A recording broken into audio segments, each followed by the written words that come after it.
In today's video, I'm going to share with you my #1 top secret for avoiding security deposit disputes and disputes with tenants when you charge them for damage they've caused to the property.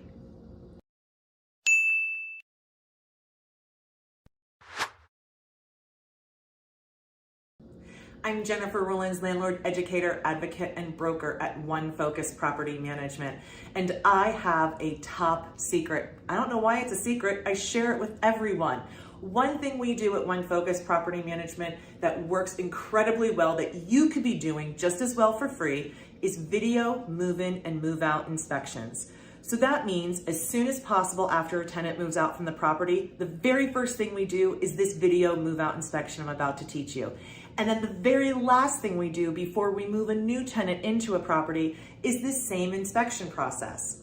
Why do we do this? Well, there is no better tool than properly taken video and, of course, stored for your justification and documentation of your property and any charges that may come about as a result of negligence, damage, or abnormal wear and tear.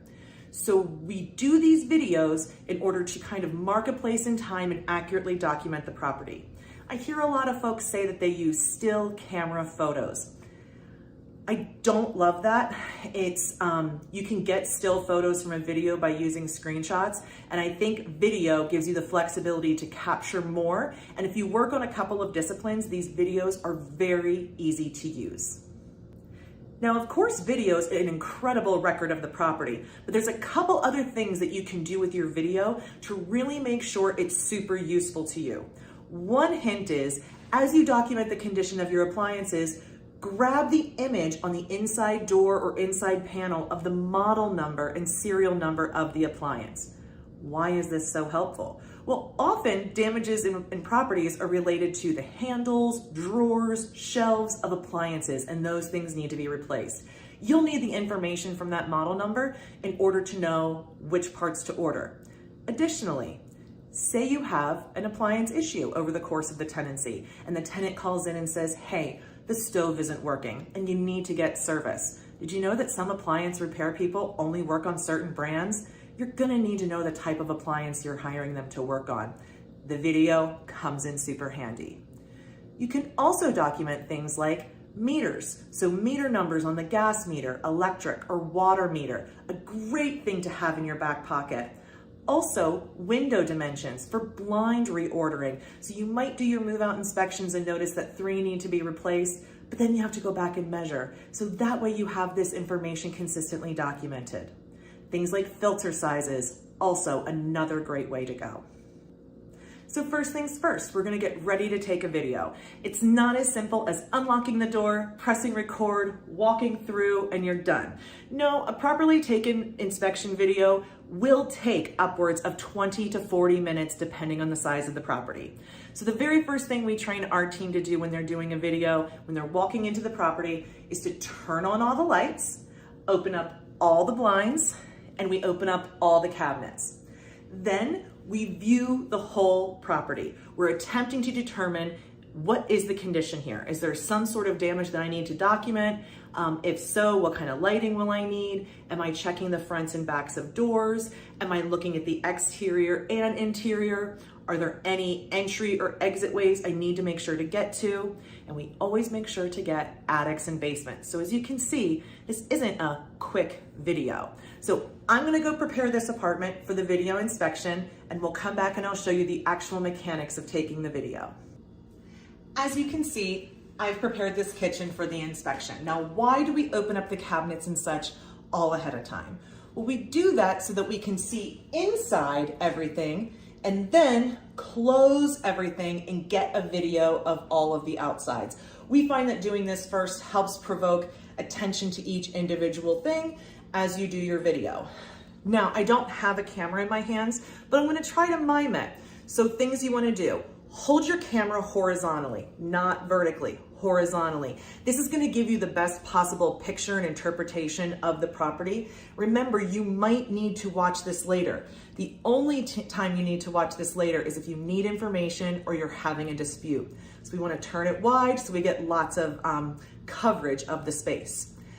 Now the next tip, You're gonna wanna go way slower than is comfortable. So if you're thinking you might go through a property and just kind of go like this, no, we're going to get closer and go far slower and more deliberately.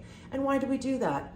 Well, if you've ever reviewed a video attempting to look for damage or document damage or find exactly where it is, you'll know that these videos tend to be jerky and movementy. So you wanna make sure you're checking your video so it's actually useful. Now, the last tip I give you is what's called walking the walls. It's to ensure you get every part of a room. So typically when I start in a property or in a room, I'm going to start in a back corner or the entry, and I'm going to look at the ceiling and the floor. This is usually the best perspective I have of those items, and I can look slowly and carefully for any aberrations and focus on them. I do that on the ceiling and I do it on the floor. Once I've documented those areas, we do what's called walk the walls. And all you have to do to walk the walls is pick one shoulder, put it on a wall in the beginning of the room, and walk with that shoulder against the wall until you get back to the starting point. So what this could look like is I would start here with this shoulder against the wall, and you're gonna watch me walk from the back, and I am going to walk very slowly, documenting the wall as I go and everything, and I'm going to be narrating so that the video's even clearer. This is how.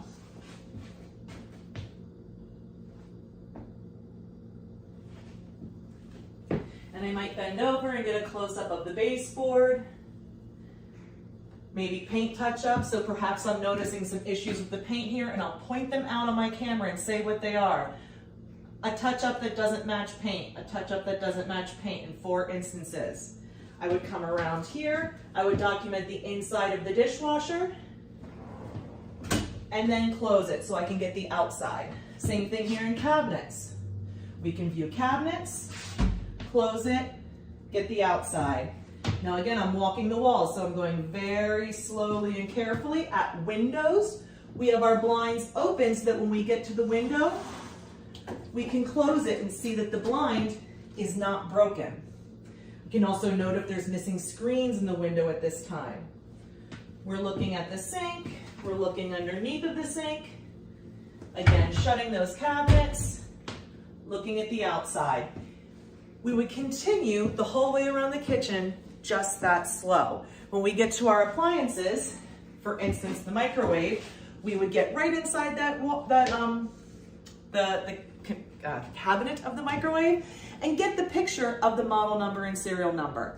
This is painstaking, but if you make it a process and do it the same way each time, you're gonna find a ton of time savings in this. I wanna show you what an inspection looks like in a bedroom. We're gonna do that one next.